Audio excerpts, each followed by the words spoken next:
In today's video, we break down a guy I really like, Bech, wide receiver out of TCU. What are his strengths and weaknesses? How is he utilized in the NFL? Where is he going to get drafted? And most importantly, how will he do in fantasy for us? Watch the end of this video, and you should have a good idea. So in terms of his height and weight, he's give or take 6'2", 215 pounds. I believe those are his Senior Bowl measurements, so they should be pretty accurate. And as far as his age, he's going to be 23 for his entire rookie season, so he is a fourth-year player. And if you look at the counting stats here, his statistics over the 4 years, it's a very interesting profile for sure. So for the first 2 years, he played at LSU as sort of like a wide receiver tight end hybrid, and then he transferred to TCU and played his last 2 years there. So let's get started with this true freshman season. So as a true freshman, he went for 489 yards and 3 touchdowns, which, in all honesty, for a tight end wide receiver hybrid and him being a true freshman, that's pretty good numbers all in all. For his sophomore year, he really took a dip in production for sure. Only 200 yards and a touchdown, so I guess that's what led to his transfer. So as a junior in TCU, he did even less than that. Only 146 yards and no touchdowns. Now, as a senior, that's when he really stepped it up. So he went for 1,034 yards and 9 touchdowns. Considering they have another draft-eligible guy in Xavion Williams, that's pretty interesting production. So looking at some advanced stats here, I looked at every draft-eligible wide receiver with at least 50 targets this year, which was about a sample size of 147 players. Now, Bech, he ran 423 routes this year, which is 95.3 of his team's routes. So first thing I look at is his slot and out wide percentages. So it's pretty solid versatility for sure. 72% out wide. That's his main job. It's a boundary jump ball receiver. But it is good to see that he's running 26% of the time in the slot, which means coaches are really going to like that and look at that at the next level. So that might boost his draft stock a little bit. Coaches really like players that aren't just linear to one position, and I think he'll be able to play a little bit of X, a little bit of Z. I don't see him playing a lot of slot at the next level, but it is good that he can do that. So as far as yards per route run, he had 2.44, which was good for 29th in the sample size. Pretty good. So when I look at the film, this guy is a guy that I really like, and I think I'm really high on him. I mean, he might be a top 5, top 6 receiver for me in this year's draft class, obviously. So when you look at the stats, some of the stats aren't going to show that really, and that's why I tell people you want to marry advanced stats, normal stats like counting stats and stuff like that with film, just so you can get a good overall idea of how a player is. And Bech is one of those guys that really pops off on film if you watch him enough and you watch him closely. So 29th in the sample size, don't look at that and be like, oh, that's not as good as I was hoping for. But if you look at his PFF receiving grade, rather, it's 83.1, which was 10th in the sample size, which is really good. PFF's obviously pretty high on this guy as well. Not as high as I am, per se, but it is good to have a consensus. So as far as his yak per reception, it's 5.5, which was tied for 64th in the sample size. Now, that's another thing that kind of confused me. I thought he was pretty difficult to bring down once he got in open space, but that may make sense to me because he was getting a lot of these jump balls where basically as soon as he catches it, he goes down with no additional yardage. So that might be hurting his number here, but once he gets in open space, I thought he was relatively difficult to bring down. Now, it comes to missed tackles forced. This is another number that I thought I was a little confused by. Only 7, tied for 87th in the sample size, which is pretty below average in my opinion. So that's just something that doesn't really come up that much with him. But a thing that really pops off on film is his contested catch percentage. This guy has a 65% contested catch percentage. You want something in the 50 to 55% range to be relatively confident that this guy can catch jump balls pretty consistently. He's got 10% above that. He caught 13 out of 20 targets that were contested catches. So that's really good. That's what you want to see. So As far as his targets, he had 91 targets, which comes out to 7.58 targets per game, which is pretty solid. Not a lot compared to some other receivers in this class. But then he had 62 receptions, which was 5.6 per game. So take with that what you will. He didn't get a lot of catches per game and a lot of targets per game, but he did the most with what he could. Now, as far as his yards, he had 1,034 yards, like I said before, which makes out to about 86 a game. And he had 9 touchdowns, which is 0.75 a game. So with these stats, I really think that PFF shows what he can do well, and then it shows some of the things that he may not do as well. I don't know if he's going to get a lot of yak off these jump balls, but I would say he's pretty underrated. If he gets on a crosser or a shallow cross or something like that where he can get into open space, he's pretty dangerous. Taking a look at some more advanced stats, we look at how he's doing versus man and zone and how he does on screens, how is he in the slot, things like that. So his PFF grade versus man is 71.8, which was 64th in the sample size. His yards per route run versus man was 1.8, which was 99th in the sample size. So kind of weird, kind of strange for me is his PFF grade versus man specifically is not really great, which I would have thought would have been a lot better just from what I saw on film, because this guy was making contested catches all the time, stuff like that. And I don't know if this grade's at all accurate, just from what I saw on film. So like I said again, you want to marry stats with film, and I really think this guy's good against zone and man. But when you look at the PFF grade versus zone, he's 83.4, is 7th in the sample size, which is really good. Apparently, PFF really thinks he's good versus zone and not so much versus man, which would lead me to say he might play as like a big slot at the next level if these grades are accurate. But I think he'll be more of a boundary guy at the next level, and we shouldn't have to worry about these grades as much. Now, his yards per route run versus zone was 3.05, which was 12th in the sample size. And PFF grade on screens, 48.4, which was 146th. He only had like 4 screen targets, so not really a big enough sample size to actually grade him. I put it in here just because. And then the PFF grade in the slot was 85.0, which was 14th in the sample size. Again, if we're looking at these grades, he could just be a big slot at the next level, which historically isn't that great. Big slots, anybody that's over 6'1", 6'2", like he is, in the slot role, don't really have that much production. One guy that really comes to mind is Devon Vele this year. But outside of that, we don't have really a lot of big slots in the NFL. Now, as far as first downs caught, 45 was tied for 20th in the sample size. So I think this is one of those examples where you can look at the stats for PFF and things like that, but you really want to go off what the film's saying. Now, I could be wrong here, but I think he's going to be great versus man and zone at the next level, especially if he lands in a good offense. In our draft video, we had him going 3rd round to the Kansas City Chiefs, which I think is a great landing spot. Now, my favorite part of the video, the grading part. So, like I said, Jack Bech is a wide receiver out of TCU, give or take 6'2", 215 pounds, and is a true senior. So, my evaluation of him, he's going to be an early to a mid-3rd round pick. I wouldn't be surprised to see him go in the 2nd round as well if that Senior Bowl performance raises his draft stock at all. And I do think he's going to perform fairly well at the Combine. Now, my high comp for him is Puka Nacua. Yes, I believe he could be a Puka Nacua type of player. Now, I think he's got better route running than Puka Nacua. You'll see those grades just below in just a moment. But I do find that they're similarly physical.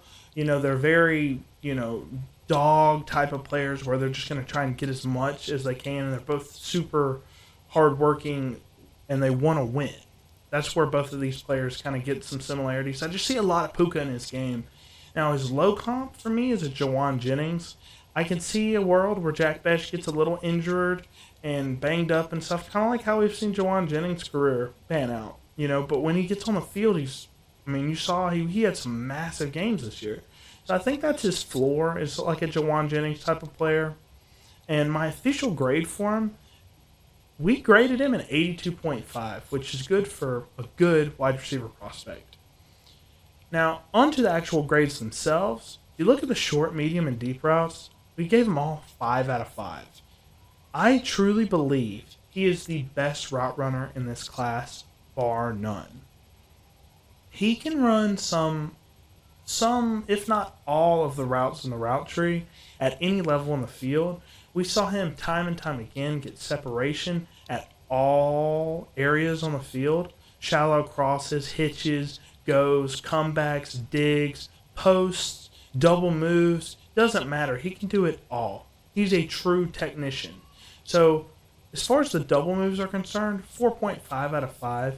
They didn't work every single time he used them, but he has multiple different really tricky double moves that he uses from time to time, and he'll use head fakes, leverage, anything that he needs to do to get separation, and he does it pretty consistently. Now, as far as his releases, we gave him a 5 out of 5. His releases might also be the best in the class. There's another receiver, a small guy out of a pretty good school that we'll grade later on that might have him beat for releases, but you'll just have to stay tuned and watch that video. But his releases are fantastic. Diamond releases, stutter releases, any type of release that you can see that's kind of used at the next level as far as these elite wide receivers in the NFL, he shows that he can do those consistently, and they're very effective. I mean, this guy is cooking corners all the time on film. You have to go watch it. If you can find some TCU film, try and watch Bech and just see what he's doing. I mean, it's really impressive. So as far as his speed, we gave him an 8 out of 10. I believe he's going to run in the 4.4s at the combine. And with that being said, there's a lot of wide receivers that run 4.4s at the combine. But at the end of the day, a lot of them, I'm not going to name drop anybody, but there's a lot of receivers in the NFL that just don't play up to that speed on the field. Bech, I see no problems running that fast on the field. I saw him do it a lot. Like, on deep routes, he was getting separation downfield and stacking vertically a lot more than I thought he was going to be, considering that we thought he was just going to be a jump ball receiver. He gets open a lot, especially when he's just running full speed down the field. Now, as far as acceleration, no problems there either. Once he gets going, he's very fast in the open field. You see it at the Senior Bowl as well, where players may not be playing as hard because they don't want to get hurt. You know, they don't want to hurt their draft stock by getting hurt at the Senior Bowl. But, I mean, he was playing fast out there. He really, really was. So, that's why you get an 8 out of 10 there. And as far as deceleration is concerned, we gave him a 4.5 out of 5. So, as far as deceleration is concerned, we're looking for, how fast is the speed, basically cutting in and out of his routes, like when he has to slow down. Snap down on, like, curls, hitches, and comebacks and stuff like that. And just general deceleration to make defenders miss. We saw, specifically in the route running portion of what I just said, really, really fast. Extremely fast. I mean, I don't know how this guy's going to be covered at the next level unless you press him constantly and kind of disrupt him. And he's a big guy, so it's going to be kind of hard to press cover this guy. So, onto the agility, we gave him a 3.5 out of 5, which I think he can make defenders miss in the open field if he needs to. He doesn't show it a lot on film, but he does have that ability. That's why it's just slightly above average for me. He's big, so you're not going to expect some sort of Malik Neighbors type of agility, make him miss ability. Like you saw, he didn't have a lot of yak per reception, so, he's not the super yak guy make you miss in the open field. As far as change of direction goes, we give him a 4 out of 5, which in open field, this guy generally knows where to go. Whenever he catches the ball, he moves upfield and just can change direction to see what's the easiest way to get him into the end zone. And he does that pretty well and pretty consistently as well. Now, onto the catching, we gave him a 5 out of 5. we didn't see one drop on film that was, you know, inexcusable, right? No concentration drops or anything like that. I thought he looked really good as far as contested catches, which goes into the catch and traffic. Also, 5 out of 5. He is insane in that regard as well. Um, as you saw with his 65% contested catch percentage. Run after catch, we gave a 4 out of 5 as well. Like I said, I know the yak per reception doesn't look great, but once you get him on the shallow crossers and stuff like that, and you can get him in open space, he's dangerous. He's really hard to bring down. He's a physical guy, good contact balance. He possesses some like running back like qualities when he gets the ball in his hands. So that's why we gave him a 4 out of 5 there. As far as a dog factor, we gave him 4.5 out of 5. Pretty physical. I know he's been hurt a couple times, so that's been kind of knocking his grade a little bit there. As far as analytics, we gave him a 4 out of 10. As you saw earlier, his analytics are not great. His best season, which was his senior season, only 1,000 yards and 9 touchdowns, which compared to guys like Travis Hunter and Nick Nash and Harold Fannin Jr. at tight end, it's not really great production. Now, that's his biggest flaw, and I think that's one of the things that might make people look at him a little iffy is because of his production. So that's fair. Now, as far as projected draft capital, we do think he's going to be a third-round pick, so that's good for 3 out of 5.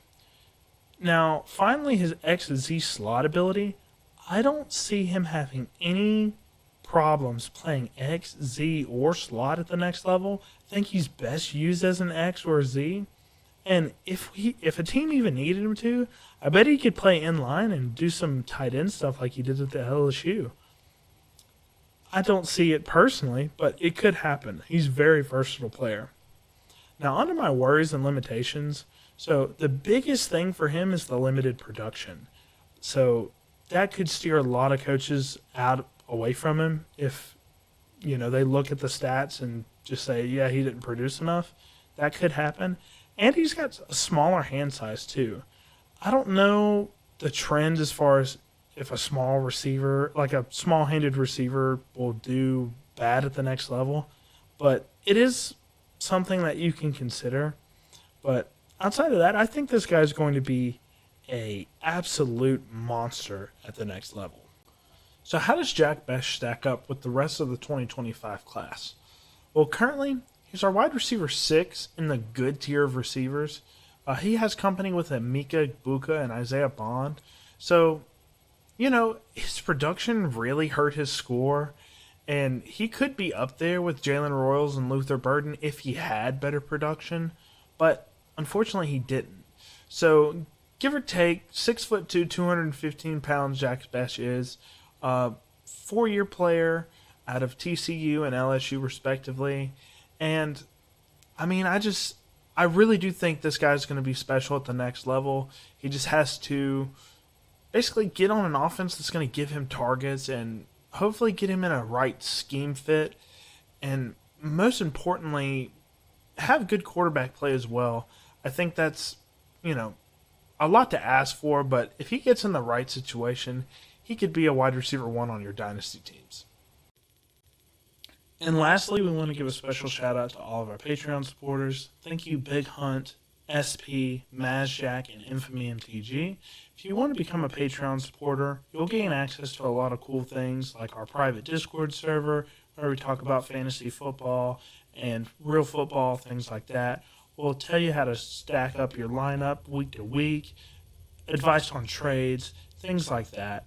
Also, you'll gain access to videos a day early, private live streams, and the coolest thing that we offer is we can do custom videos for our Patreon supporters. We've already done one on Isaac Rindo, and we're looking forward to do plenty more of those in the future.